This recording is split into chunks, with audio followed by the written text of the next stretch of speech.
Ukrání úspěšný na podruhé. Opava vede. Daly to zkusil za 3, ale podobně jako Šířina trefil pouze obroučku.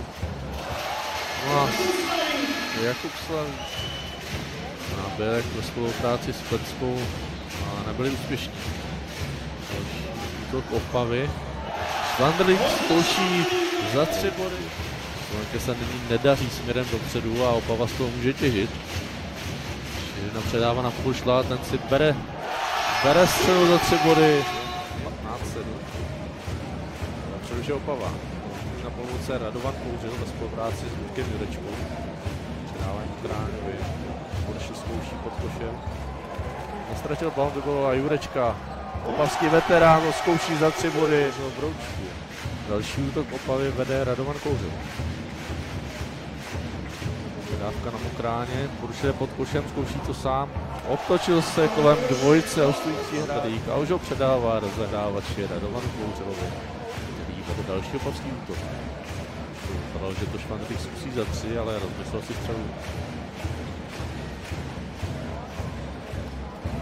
Kouřil teď nádherně, naše úplně volné Jurečku.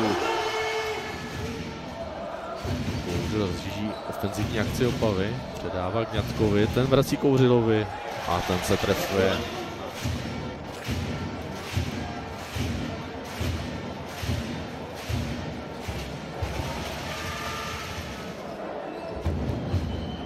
Váňa to zkouší s Klaxonem, ale trefuje pouze horní hranu desky. Úvodní čtvrtina utkání. Přidávku vystihli Opavští, Kouřil předává Farskému. Vypadal, že to zkusí za 3, ale nachází Pecháčka pod košem. A ten se trefuje, vyhnul Opavskému dvojbloku a pohodlně zakončuje za 2 body. Farský našel Kouřila, ten má odkrytou střelu za 3 a proměňuje. Ani toto zakončení a nebylo úspěšné. Obranný doskok Pecháčka úspěšný. Radek Farský to zkouší sám pod košem a s přispěním desky se prosazí.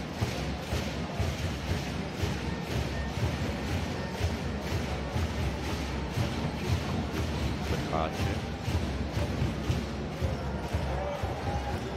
Už se zdálo, že Johnson vypíchne míč, ale ten se vrátil.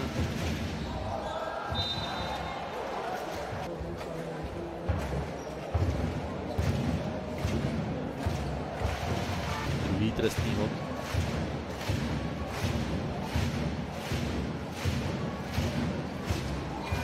No a Mokráň.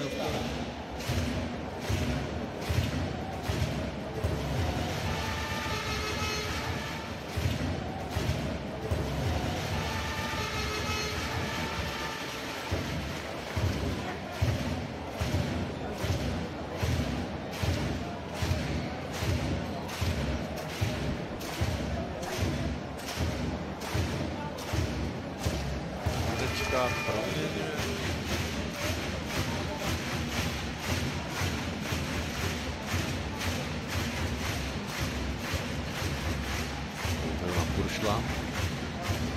To zkouší sám, prosadí se.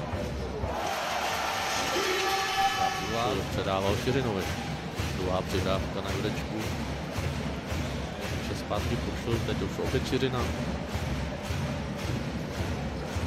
To zkouší sám individuálně a je úspěšný.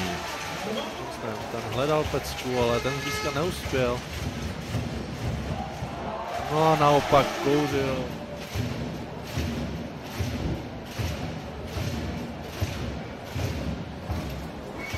No a ten druhý gól poznání končí za 2 body a upravuje na 48-31.